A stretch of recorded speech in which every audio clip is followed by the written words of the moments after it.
it is 5 after. I think we should go ahead and get going. Thank you all for those who have joined us today. I'm just so excited about this panel, about this topic. I think we're gonna have a really fun discussion around product discovery today. So what we'll do is we'll talk about, we have some good questions and good prompts for the panelists. So we'll talk and discuss and answer some questions for about 35 minutes. And then if anybody has questions, please just pop them into the Q&A. I see some people chatting in there already, which is great. So pop the questions in the Q&A and we'll spend the last kind of 10 minutes answering any questions that you all might have on product discovery. So awesome. Well, without any further ado, we'll have the panelists introduce ourselves and then we'll dive in. So I'll start. My name is Laura Pozzi. I am the head of product at Crafted, which is a software development consulting firm based in Denver. I have been in product a little bit over a decade, have been really enjoying the consulting side of things for the last 6 years, helping build custom websites and couple custom apps. And product discovery and framing has been a big part of my product journey, for better or for worse, which we'll get into in a little bit. But really excited to have these panelists here today, and excited for you all to be here. One other housekeeping item, we will make sure that the recording gets out, so you guys don't have to ask for that. We'll be sure to publish this after the webinar. Perfect. So Colleen, I'll turn it over to you, and then you can just popcorn it over. Awesome. Thanks, Laura. My name is Colleen Johnson. I am the CEO of ProKanBan.org. We are a Kanban learning community with over 150 trainers in 35 plus countries, and helping organizations adopt flow practices at all levels. I've been in the software industry for over 25 years, which makes me want to throw up a little bit. I've played a lot of different roles, which is how I know Keith from back in the day. Of really trying to connect a lot of discovery and delivery practices together so that you can visualize your flow from end to end. I'm excited about this conversation today too, Laura. Like you said, I think my experiences with discovery are kind of all over the place, and I'm hoping that adds some perspective and color to the conversation today. So thanks for joining. Thanks. How about Awesome. Jason? Cool. Hi, I'm Jason Fraser. I'm going to say an impact strategy consultant now. I help mission-driven teams deliver more effectively on their mission. Whether or not that has anything to do with software doesn't matter to me anymore. But I spent 15 years in software, 10 of that at an organization called Pivotal Labs, where I helped to bring the product discovery practices that they used. And so managed a large team of designers and product managers in the public sector side of Pivotal. We had about 60 people on that team who were building software for government organizations, mostly the federal government, but some state and local stuff as well. So yeah, long time in software, long time coaching people on discovery efforts and trying to strike that balance between discovery and delivery. So Keith, it's all you. Right on. Thank you. I'm Keith Nottinson. I'm currently the head of technical program management and QA at Nextdoor. I've been a agile coach at Yahoo and Salesforce in my past. Before Nextdoor, I worked at Optimizely for 6 years as the development director. So I did all things. My job's always kind of like a program manager / agile helper. Nice. Awesome. Well, welcome. Thank you guys for being here today. I figured we could start with just kind of our Vince Lombardi. This is a football moment. Let's all kind of understand what perspective we're coming from. So let's talk a little bit about how we define product discovery. I know there are many interpretations. A lot of the lingo in our industry gets, changed and used differently. So would love to hear your perspectives on product discovery and what it kind of means to you.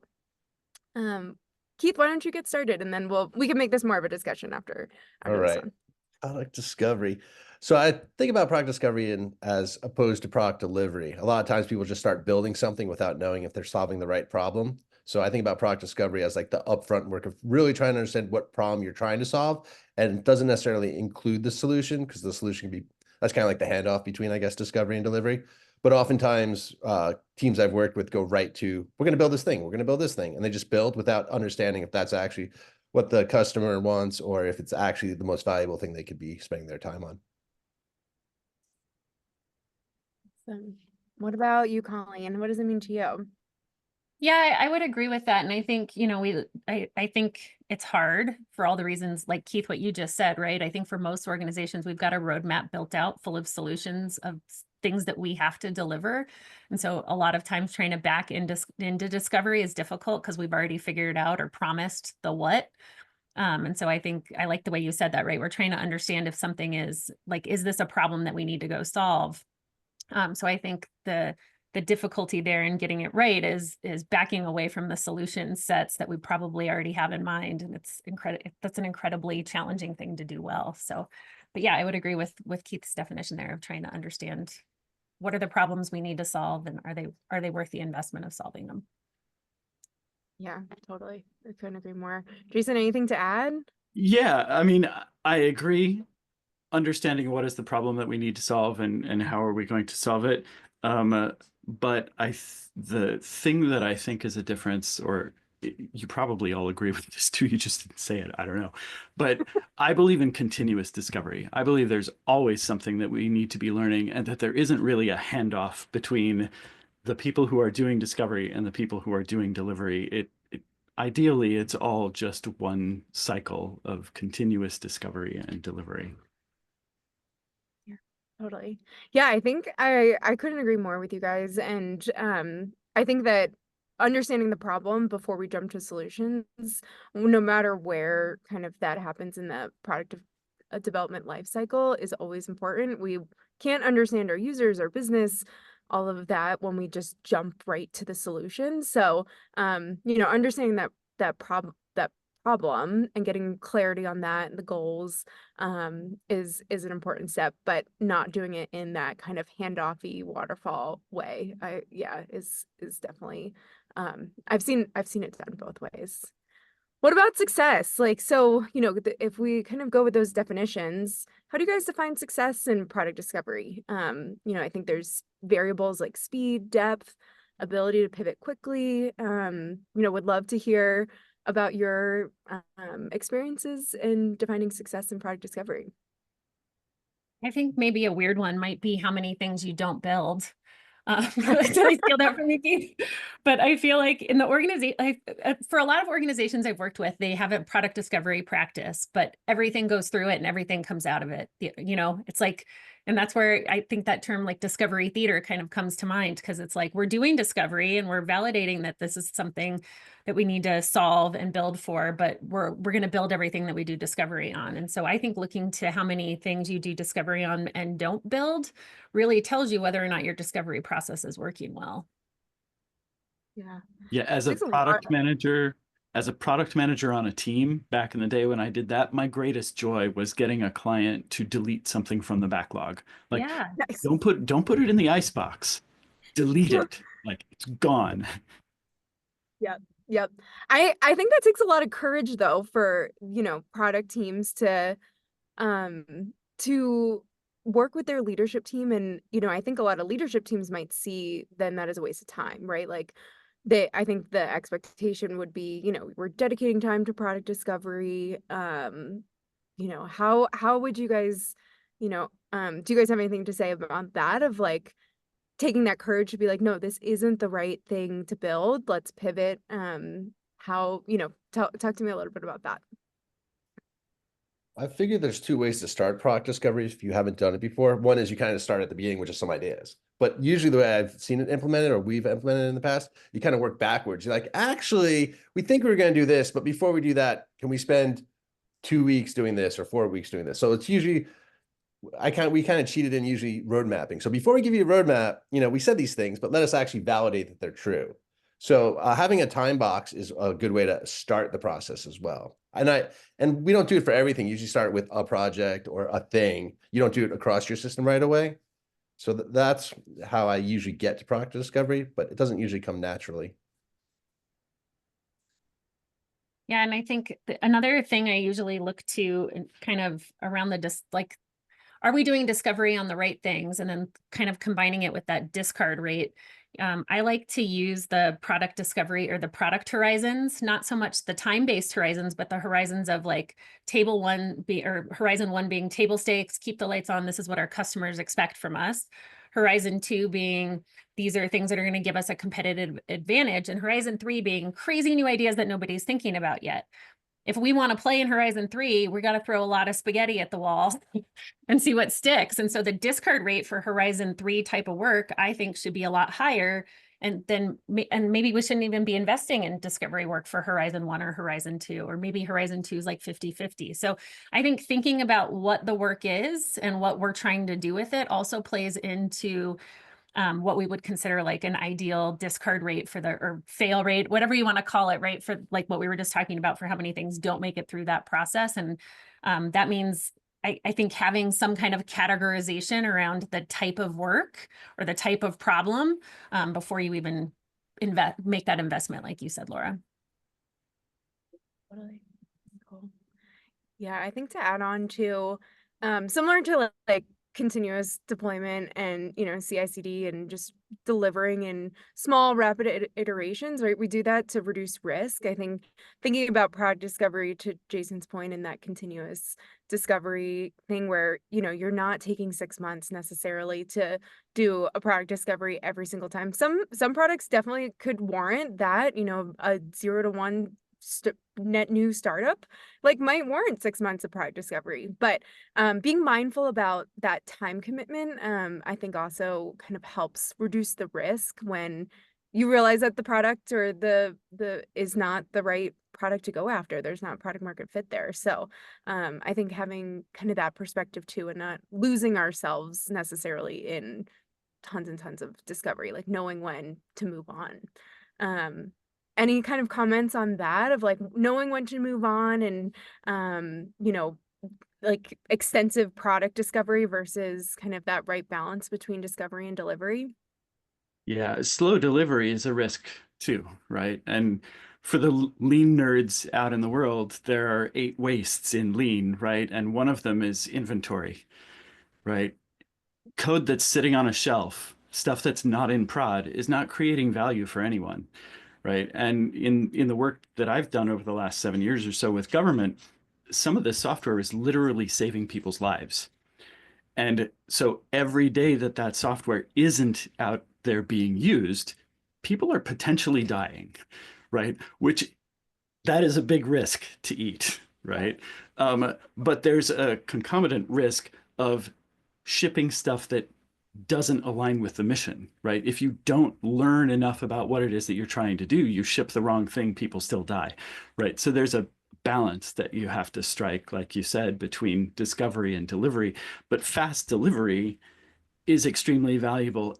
And some organizations, most are not, some organizations are good at using delivery as a discovery tool.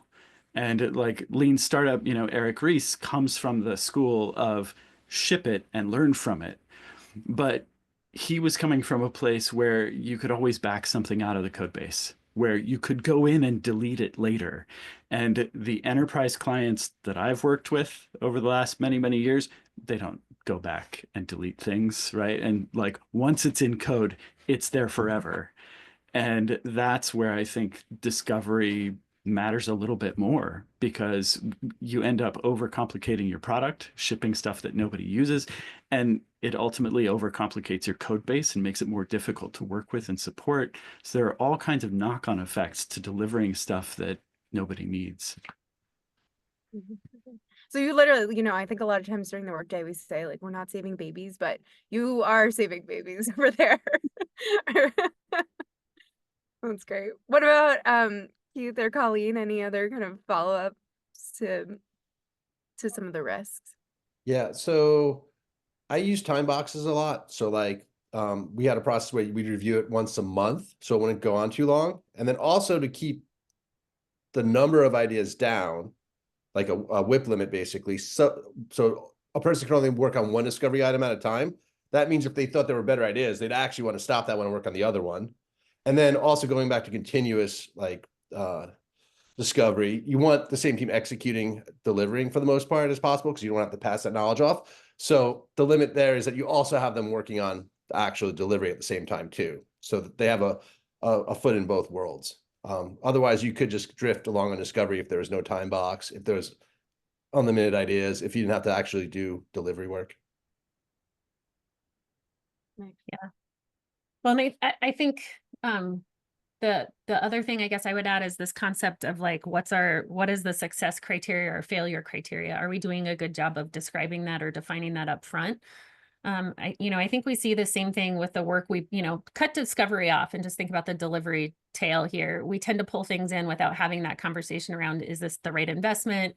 Is this helping drive our OKRs or our strategic goals? All of those things, right? But if we back that up to the discovery piece now, and ask ourselves all of those questions around, is this a good investment for us to make in the discovery process? Especially like with what Keith is saying, I love that connection of the delivery and discovery together. But now, like we said, we're pulling delivery resources away from doing delivery work to do that discovery work. So there's a trade-off. It can be a good trade-off. It could be a bad trade-off, but we think we have to have really clear criteria going into that discovery process of, what are we going to find out that's going to help us determine whether or not we make this investment or kill this investment? And I think that's the other part that is so hard to do well, because a lot of times it's just these very vague, like, if we hit this number, then we'll go ahead and build it. And it's like, I think there's so much skill and art to getting that really fine-tuned so that you can make a really objective decision about whether or not you're going to move forward. A lot of times there's so much passion too. By the time you're done with discovery, it's like no one wants to kill it because we put all this time and energy and money into trying to vet the problem. Yeah, totally. You're talking about kind of fine tuning and getting that experience. Like, what is your advice for people out there listening that, how do they get that experience? Where should they start on kind of digging into product discovery?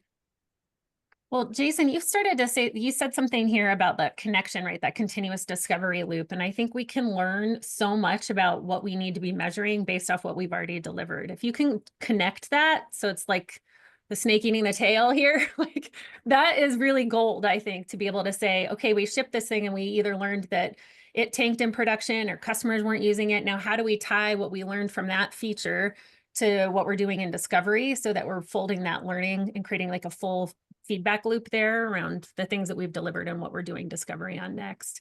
That's easy for me to say, right? It's going to depend on kind of where you are in your product life cycle, how much data you have on what's already been delivered, but I think that's a great place to start. Yeah, I feel that because everything requires time, and I feel that we've taken planning, which was all focused on delivery and estimating and all that, and we've turned our planning time into discovery time. Because people can't estimate anyway, so it doesn't really matter, right? So you kind of like, if you prioritize the most valuable work first, then you get that out as fast as you can. That's as good as it's going to get. So finding time for discovery, which everyone should do, I believe. It depends on the size of it, of course, but like just use your planning time, right? If teams spend 2, 3, 4 weeks planning, you could turn that into a discovery cycle instead, right? Because people are already in two worlds anyway with planning and delivery.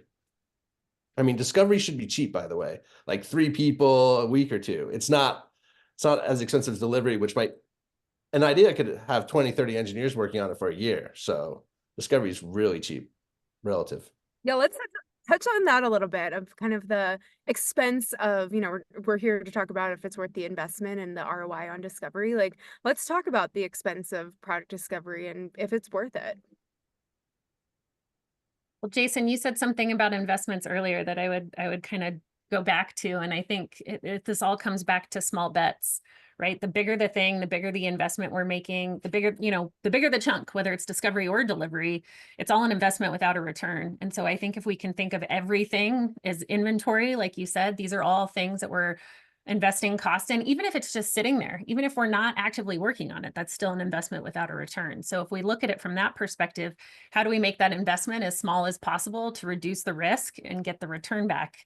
And that return can be learning, that return can be customers love it and want to give us all their money, or we figured out that we need to go do something different. But I think if we make smaller bets, that's really the key to making sure that your investments aren't outstripping that possible return. Yeah, I absolutely agree. Core skill of a product manager is making things smaller, right? The smaller you can make a thing, the more discrete it is, the easier it is to deliver it independently, the easier it is to learn from it with isolated variables. Like smallification is the number one thing. Like my wife was a co-founder of a company called Adaptive Path back in the day, a UX firm. And this was like in the early 2000s. And it was a lot more expensive to develop software in the early 2000s than it is now. And they would spend 6 months doing discovery work, hundreds of thousands of dollars, mapping out a massive thing. And, you know, it was still very waterfall, right? So they were the consulting firm coming in, doing all the discovery, mapping out this massive thing, and then thumping a spec down in front of the engineering team on the client side and saying, okay, go build that. And often stuff that was in that spec never got built, right? Because it got deprioritized in favor of other things. And you know what? Most of the time, nobody ever noticed that it didn't get built. But it was more expensive to validate in prod back then. And now it's like, you can argue there are cases where coding is very hard, right? Coding is not necessarily easy, but it's a hell of a lot cheaper than it was. So we can spend a lot less and get the same amount of impact. Yeah, that is you're jogging a lot of things in my head. So I'm gonna try and be cohesive here. But you know, I think that 6 month like waterfall handoff, I think there are still quite a few teams that do that. Like I've seen on product roadmaps, right? That like Gantt chart where it's like, you know, that 6 month you know, three couple months, like planning resources for product discovery. And you know, I think if we can shift the mindset so that it is just part of your process, it's not necessarily something that we need to hand off. You know, I think we'll all be better for it. And you know, again, back to what you all have been saying about thinking in bets and thinking small. What is the risk? Is there a risk of shipping early versus waiting too long? Like there's a little bit of a fine balance there. What do you guys think about where that, you know, where does it fall in terms of that risk? I mean, shipping can be part of discovery, you know, small experiments, small pieces, small audience might be actually a better way to do it. But, you know, like, so, I mean, ship as early as you can for sure, but doesn't need to be to everyone. Doesn't, you know, it could be free. There's a whole series of games you can play to make sure that you're not, you know, uh, hurting yourself too soon. But sitting on it for too long is definitely a bigger risk. Understanding risk and risk tolerance and what are the consequences if this goes wrong. Like those are the major things, right? Like the software I was building, people die. That's a massive risk. AI for marketing, for Uber, for pets, like seriously, just ship it. Like nobody cares, right? Totally. Totally. You're I'm gonna not, find out, I think a lot more. I think you'll find real feedback more by shipping it. I think the hard part with discovery is we're often, you know, we're curating this little study group or going out, you know what I mean? And we're not really getting actual feedback because people don't have to vote with their dollars yet. And so I think that's the hard part, is that we might even do perfect discovery with perfect criteria and success metrics, and then still ship something that nobody wants or uses. I think there's a bunch of different reasons why that might be true, but sometimes I think production is the best place to find out, as long as you're not going to kill someone, whether or not people are willing to fork over their money for what you're building. And I think that's hard. And that, like you said, Laura, goes back to why we have to do it in small bets and or like Keith said, with a smaller audience, right, to reduce that risk, but find out faster. I think a lot of people, especially it seems executives in big enterprises, are worried about reputational risk. You know, oh, but our brand. You know what? Your software is already shit and everybody knows it. So if you ship one more feature that doesn't work or that nobody cares about, nobody's even going to notice. It's like, it's par for the course, right? You might have a shot at shipping something that actually makes a difference. And that people might go, ooh, that's pretty cool. But if it's just one more thing that nobody cares about, like, it's not going to hurt your brand. Yeah. Yeah. I think, everything in discovery is an assumption until, we're obviously validating them in various ways, but ultimately, like, you're just validating a giant assumption and you really don't get that read until it's out in the market, right? Like, we can do all of this validation up front and that's all very valuable, but until it's out in the market, like, we're not going to know. There's so many biases that we, have to worry about in the discovery when we're validating assumptions and all of that. So, I think that seems to be a big theme of today's discussion of getting things out early, like, and thinking in those small bets. Let's talk about team dynamics a little bit. Oh, go ahead, Keith. Yeah. No, I just had a thought when we're talking about roadmaps are really far out there. We're investing all this time in Gantt charting and estimation. A team could, if they don't have, even if they had discovery now, you could look at your roadmaps of what you've delivered over the past year or so and go, we would build this again, we would not build this again. And for all the things you identify as we would not build this again, it'd be curious to like do like a retrospective or just like a postmortem and kind of figure out like, would discovery have helped here, or how could discovery have helped here? In what ways could we have discovered this would have not been worth it sooner? Great. Yeah, great reflective exercise. It's December 12th. We're coming up on end of the year, so maybe that's an action item that people can take from this. I think that is a fun exercise. If I think if we're honest with ourselves, I'd be curious. In your experiences, do you guys have a kind of a percentage of what you wouldn't have gone back and built? At Optimizely, we did do this experiment once on a picnic table. We printed up everything we delivered. It was about 40 items. And there was like 5 or 6 that we wouldn't have built. So they were doing pretty well. We have pretty good discovery, great product managers, great team, but there was still stuff that we would not have built. I'm in the last couple of years at Nextdoor, like a year, 2 years ago, I'd bet it'd be like closer to I'd be scared to say like 50%. So yeah, so it's definitely a wide range, but doing that exercise too, because then now you have examples, and if you could point to examples, we would not do this again. Next year we have one for sure. Like it took us a year to build, but we probably could have done discovery in a month. If you have examples, then you just keep if you have shared examples or you share living through it, then it's easier to point, we should do this, we should not do that, we should try this process, those type of things. Totally. Cool. Fun takeaway, fun action item. Nice. Okay, well let's talk about a little bit team dynamics of who should be involved in product discovery. What roles is that the full balance team, is that engineers, designers, product managers, are they all essential, or do little subsets need to be there? What have you guys seen in your experience? And yeah, what do you think about who should be involved and how much investment that requires? Can we say the people with the least opinions about the solution? Is that an option? No, I like what Keith said earlier. I think it's important to have the people building the solution close to understanding the problem, and however you can make that happen, I think that's key. The more handoffs you create, the more time you're going to have in the middle, and the more like long game of telephone you're going to have in that process. But I think the hardest part about all of this is not having an opinion about the solution. And so as soon as you have somebody that's close to this discovery process who thinks they know the best outcome, it's hard to be really doing discovery to figure out what that should look like. And so I think a lot of times where there's somebody who's really the person that's really fired up about the new feature or trying to understand a certain problem, getting them away from the discovery process is important so that they're not steering that outcome. Yeah. I was going to say like energized people, motivated people.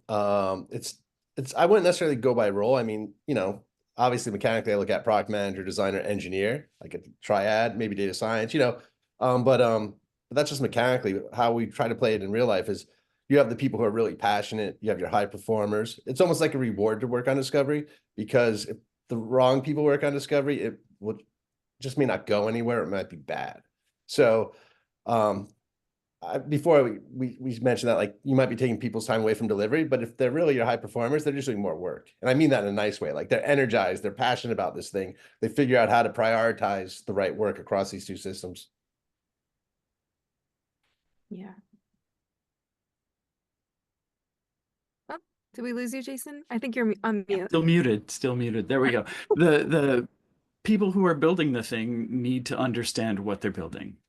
And I had this interesting experience at Pivotal because we had two floors in our San Francisco office, the fourth floor and the fifth floor. The fourth floor was building the product that Pivotal built. It was a cloud platform product based on open source Cloud Foundry. And upstairs was Pivotal Labs, where we worked with clients and we helped clients build better software and be more agile.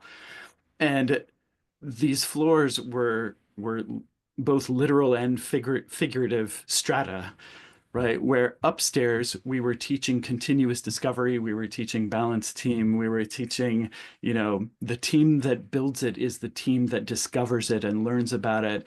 And downstairs, there wasn't a product manager there who could ever speak to a real customer. It was always, well, our customer success people talk to the customers and then they take stuff and they filter it back to the product managers who don't even know what the customer looks like, right?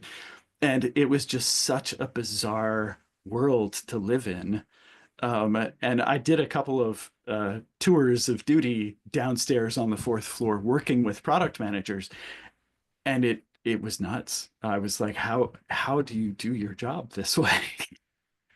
Yeah, So that's such an interesting contrast. yeah. Yeah, I think in my experience, I've seen similar where, product and design are often responsible for discovery because oftentimes the engineers are focused on delivery and it's, hard, as we said earlier, to pull them off delivery resources, right? Like everybody wants things delivered yesterday so fast. But in my experience, when engineering is not involved, and specifically the engineers, maybe not all of them, but kind of somebody to absorb that context, when they're not involved, then we're getting into like waterfall, handoffy.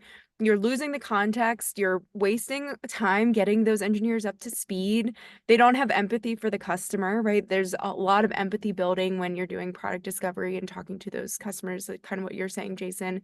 And so, all of that ultimately helps inform that solution that you're hoping the engineers will build. So bringing them up front, bringing them and including them into the process, it's a little bit of obviously different work for them day to day, and they might not be able to be in every customer interview. There's obviously a balance there, but while it is expensive to pull them off those resources, I think you get way more out of product discovery when the people that, as we're all saying, the people that are going to build, product design, engineering, build the solution are involved in deciding if that's the valid solution to build. I would argue against the idea that it's expensive to pull them off of what they're doing, because that's Yeah. predicated on the notion that an engineer's job is to write code, or a designer's job is to do mock-ups, or a PM's job is to write a backlog. No, none of that is true. It is the team's job to deliver outcomes for the customer. And if that means that an engineer spends time working with design and PM doing discovery work to produce better outcomes, that's the right thing for the engineer to do. The job isn't write code. The job is deliver the outcome. Totally. Yeah. Couldn't agree more. I also suspect your time to market for the most valuable things will be faster, right? So because you have less things in delivery, so when the idea is coming through, it'll come through faster. There will be less handoff, so it's faster. And then also the solution might be more elegant and simpler because everyone was involved earlier. So it gets to market, get value sooner. Well, Keith, what you said there though about having less in delivery, I think is the key to that though. And I think what often happens is we have all of this delivery stuff that's planned and we're doing discovery stuff on new work and there's nowhere for it to move, right? It's probably no secret. Like, I'm not a big fan of roadmaps. I think they're a fucking waste of time.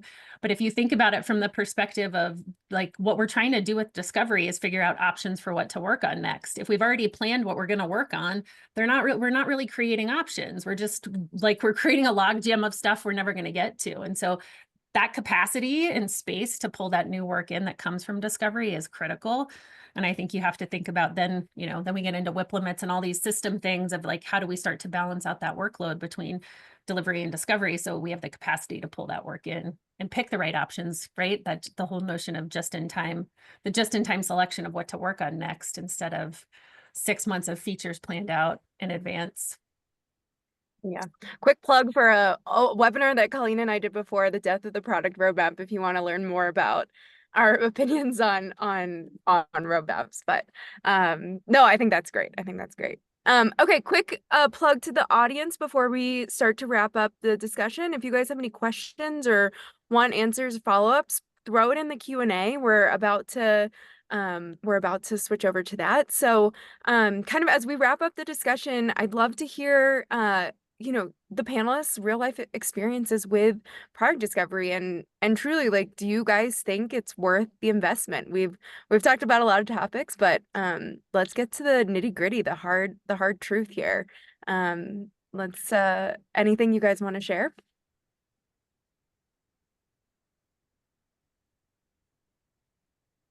Yeah, I'll go. So, oh, you go first, Keith.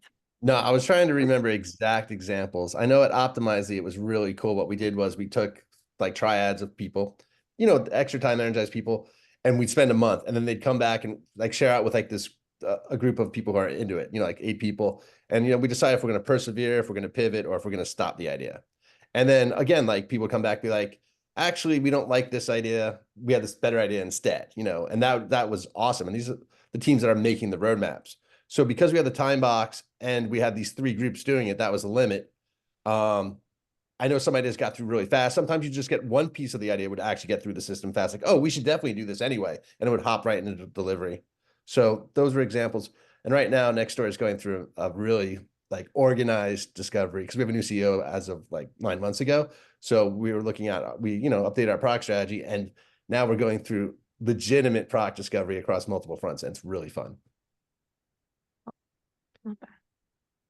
The other thing I would add, and I think Keith, you had some experience with this too, is getting the right people to be part of the review conversations. And so, if we're defining really great success or failure metrics around whether or not we're going to move forward with an investment, you need the right people at the table to review that. And I think that's the other, like the groups doing the work and doing the discovery and the people with the checkbook need to be talking to each other. That's critical. And so being able to say, once a month, we're going to review this, or that we have dedicated time with the people making the investments and making the decisions about what we're going to build next. They need to be part of reviewing that data that's coming out of discovery and celebrating the stuff that doesn't move forward, right? Like we talked about at the beginning. I think making that part of your culture, part of like, oh, this is a good thing. Like in 3 weeks, we found out that we don't want to invest in this. That's awesome, right? Instead of spending $500,000 building it and finding out that way. So I think those 2 things are both super important, but require getting in front of leadership and getting in front of the decision makers to make sure that they're really part of that process and get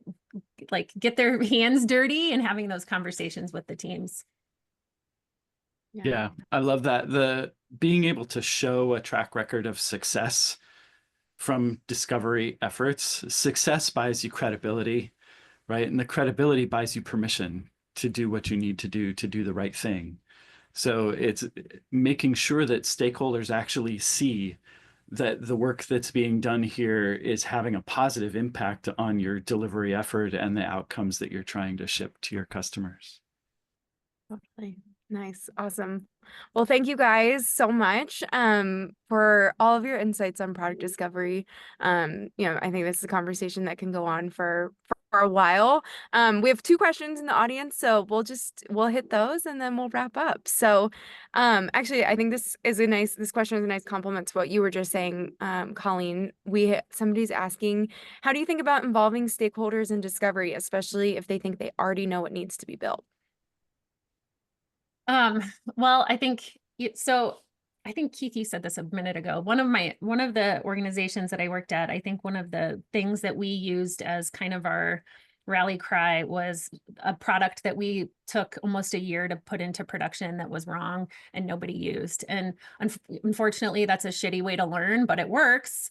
And that was a great way to say, okay, look how much time, money, and honestly, like developer morale was wasted on this thing that nobody used. And so that became kind of our way to say, let's not do this again. Like, okay, we all learned from this, and what could we do differently next time? And how do we make those small bets? But for that, and that was probably one of the organizations I saw do this the best, but it took that epic failure for us to get everyone's attention. Hopefully that's not hopefully that's not required to get your stakeholders involved. But I think sometimes simple things like shifting the way that we're talking about this stuff. You've heard us talk about risk and investment and return. that's what they care about, right? And if we want stakeholders to have a seat at the table, I think speaking their language is a great place to start. And looking at all of these things as an investment without a return is really, usually people are like, wait, we spent how much on this? Or we spent how much and it wasn't the right thing, right? So shifting your language to get their attention, I think is a good first step.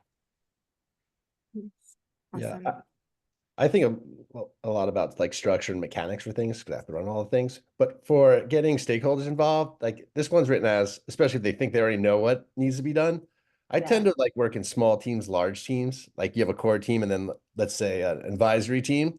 So you can put your stakeholders on the advisory team. I wouldn't actually use those words. It'd be more like, are you coming to the daily stand up? Or because like people who are doing real discovery are meeting daily. They're talking. So if the stakeholder can come daily, then I'd be into it, but most of them are not going to want to do that, aren't interested in doing that. So you could have the weekly like learnings or the bi-weekly learning. So I usually create 2 sets of meetings, small core team, larger, like socializing, share out team. Oh, awesome. All right, another question. With limited time and resources, how do you teach your discovery teams what items to prioritize versus where you can rely on previous patterns, knowledge, and gut feel? Any thoughts on that? We had a lot of experience with government clients where we were trying to apply the Pivotal Labs, like real lean startup, like let's dig in and really validate, like experiment and validate problem spaces and things like that.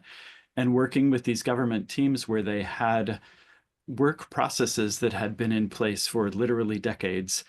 They know the outcome they're trying to achieve. It has been proven over and over and over again. You don't need to validate that outcome. And so we actually had to make an effort to kind of retool our team's thinking to say, in these situations, we had a thing called 3 pillars, was the name of the effort. And the first pillar was lean for legacy. And that is, how do you spend your validation energy in a place where you are working with legacy outcomes or replacing a legacy workflow or something like that? And so it was like figuring out how to spend maybe more time validating your solution than validating the problem. You still need to understand the problem, right? So there's still research to be done, but you don't necessarily need to go and do a bunch of experimentation here because like we know this is the outcome, right? So we worked on retooling the team's thinking to help them figure out where to spend that energy appropriately. And it was a pretty broad strategy that included things like people talking about their experiences working on projects like this. Books were recommended. We would have groups of people get together and discuss stuff. Like there was a whole pile of stuff that went into it, but it was definitely an effort. Yeah, I think that's great. Product discovery looks different for features, every feature, every product you have to calibrate and make sure it's, right sized for, what you're ultimately helping to achieve. So that's great. Great questions. Thanks. Keep them coming in the audience. We have a couple more popping in. Colleen, this one might be for you. Isn't the sequentiality of the stages on a Kanban board represented as a series of columns a hindrance to collaboration between discovery and delivery work? How do you overcome that? I think it certainly can be, depending on how your systems are set up. I mean, I think one of the things we tend to see is that upstream discovery work is captured and tracked and discussed somewhere different than delivery. So the first thing is getting all of that in one view end to end so that you're tying everything together and that you can use the data from what you've delivered to help you decide what to work on next. So I think that's probably the first step, is connecting that into one Kanban system. I think there was a second part to the question. I don't know what it was. We'll back up. But I think looking at, like we were talking about from a data perspective, on how to tie that data together from a selection perspective is another key there. So I would say first get those systems into one view. It doesn't mean everybody has to work from that view, but like Keith was talking about for stand-ups and having conversations with stakeholders, they want to see everything because every decision we make is a trade-off. Whatever we're investing in now is taking investment away from something else. And so if you can see all of that in one place, I think you're going to have much smarter conversations and better decision-making. Totally. That like I want that that phrase on a plaque on everybody's desk. You know, you're taking investment, you know, there's a priority only means one, right? Like you have to make sure you're working on the most important thing, because if you're not, you're missing a huge opportunity potentially. So very cool. Okay, we'll do two more here. What are your favorite tools and strategies to use for discovery? Are there any methods you can use if you don't have access to current product users? I think first things first, try and access some users. Access to users is the number one thing that screws up discovery efforts. And this, I think it's especially true in an enterprise software context where you're like, you know, you're working in this giant company and you say, okay, we've got this new thing that we want to develop. And I know we've got 1,000 seat licenses over at this client over here. And they say, yeah, but you can't talk to them. Only the salespeople get to talk to them, or only customer success gets to talk to them. It's the problem we had with Cloud Foundry at Pivotal. And that just, it really throws a massive kink in the works. Now, if you can then leverage the team who does get permission to talk to them, try and do ride-alongs, like whatever it is to get permission to actually get into users, like that can help a lot. As far as tools and strategy, I mean, there's an arsenal of product discovery tools that are out there, and as a consultant, like the answer is always, it depends. Like, what are you trying to learn and who are you trying to learn it from? And I guarantee there's a method out there that somebody's tried. So Yeah. If someone's really new to product discovery, I think reading Lean Startup by Eric Ries might be a good starting point, because it gives such like, there's so many stories in there, and you're like, oh, you could do that. Oh, that seems simple. You could just do that. So I think that'd be a good way to do a little book club with the people who you're trying to influence on having product discovery. Oh yeah, another good book. this one is, it's David Bland and Alex Osterwalder from Strategizer, who did the business model canvas, and Ash Maurya's book, where Ash introduces the lean canvas. I think it was, I can't remember what that book was, but like all of those things are great resources for this stuff. And like they're all in the same circle. Like Eric and Alex Osterwalder and all these people are friends and know each other's work really well. So if you're of that school, all this stuff ties together really nicely. Oh, yeah, love it. Okay. Let's see. For certain things, you may only be able to get quality insights by shipping into prod, as you mentioned. If this is the case, should the pre-prod, lo-fi mockup, or user testing be skipped altogether?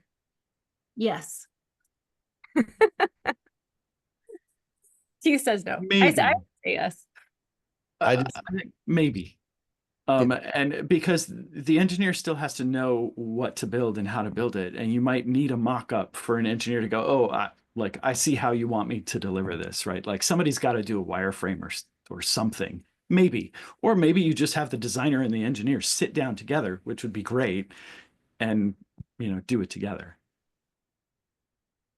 I'm representing the researcher here only because the researchers on this latest project were like, we could do this in a week if you just gave us this. And like, we already had it. Like, we just weren't thinking of using them. So I think things can be done in parallel at that kind of, as the team's building it. You could also get some feedback. And yeah, we have a very small prototype team of like 2 people, a designer and an engineer. And like, so so we can get that in front of people. There's really neat tools now where you can actually scan a QR code and be sent to, is it like a active Figma file or something? I don't know. There's like so many crazy things out there you can do.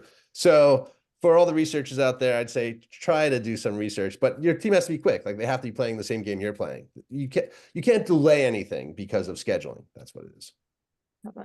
Yeah, there's so many AI tools now where you can even like they can do a lo-fi mock-up prototype. Like the world in the last, you know, our tech world in the last year and a half, 2 years has, you know, only made things smaller, faster, less expensive. You know, we can do a lot more with a lot of these AI tools. So we leverage those too, I would say. All right. One last question and then we'll wrap. Perfect timing. Thoughts on the one view system when dealing with multiple levels of work, i.e. epic versus story versus feature? My last two companies, sorry, I'm so excited about this one. I just one level. Like I'm fine if like a team goes into multiple levels or if, you know, some portfolio manager groups things together. But the last two jobs, we've gotten the roadmaps, which are only a quarter out, by the way. So we build in that quarter and we say this is what we're going to do. But basically it's one level so that it's big enough that everyone cares about. So like executives and other stakeholders would understand what it is, but it's also small enough that can actually be delivered in basically a 6-week increment because we do it. So that's worked at both companies. So you can get to it. It's one level. It also keeps the number pretty reasonable. It's not 5 things. It's not 500 things, you know, it ends up being 20 or 30, 40 things. And so that helps. Yeah, it's one thing. It's a roadmap backlog item, which is an RBI. So for sports terminology, it's runs batted in. So you can see how many RBIs. Yeah. Great. Awesome. Yeah, I Nice. would totally agree with that, Keith. And I think when we're thinking about things like discovery, whether your terminology is epics or features or outcome, whatever you want to call the thing you deliver, it may morph in your view, right? And so I've seen boards where it's like there is a discovery half and a delivery half, and things in the discovery half are, I don't know, is this something we want to build? It's more of an idea. It's more of a problem to go investigate and understand. And then when it crosses into the analysis, definition, whatever the next stage of your workflow might be, that's where it gets broken down into features or epics or chunks of deliverable value. But it might not be one-to-one in the same view. It might be like a question mark, like let's go figure this thing out, and then we'll break it down into things that are shippable, small chunks of value. So I think that's another thing too, when you're thinking about that one view, is it may morph and get smaller, hopefully, as it moves across your workflow. Yeah. One thing I like, you reminded me that basically on the discovery side, I don't have the same swim lanes I have on the delivery side, right? Because delivery side, you have known defined teams, but when you're doing discovery, you don't necessarily know what the solution is. You might suspect it's going to be this team and it's in the back end or the data, whatever it is, but like you don't know what the solution is going to be. And oftentimes a good solution probably crosses multiple teams. So yeah, we end up with different swim lanes on the left side of the board and the right side of the board. Awesome. Awesome. Well, thank you guys all so much for being here, and, you know, huge round of applause to our panelists here today. It's been so fun working with you guys and chatting with you guys. And, you know, I know we're all very passionate about all of this. So, you know, appreciate your thoughts and insights today, and a wonderful audience with great questions. Please follow us all on LinkedIn. You know, we'd love to continue the conversations with you, in our various pockets. So, thank you for being here, and we'll distribute the recording so you can come back and listen to these insights at a later time. So thank you all, and have a great rest of your day. Awesome. Thanks all. Bye. Thanks all. Bye.